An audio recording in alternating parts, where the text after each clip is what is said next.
जय झूलेलाल सभिनी के। आज अड्डी 19 यानी 19वां दिन है आज, और अब हम जा रहे हैं मंदिर की ओर, और आप भी हमारे साथ चलिए मंदिर और दर्शन कीजिए।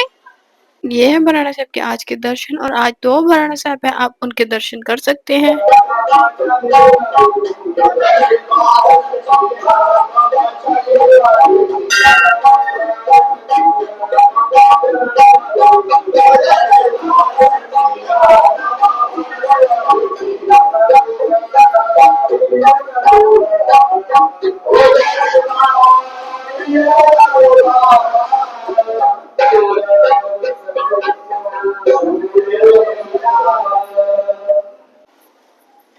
तो आज का ब्लॉग यही समाप्त होता है और अब हम जा रहे हैं घर।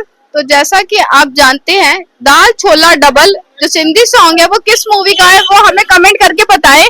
और चलिए मिलते हैं नेक्स्ट ब्लॉग में, तब तक हमारे चैनल को लाइक शेयर कमेंट सब्सक्राइब करना ना भूलें।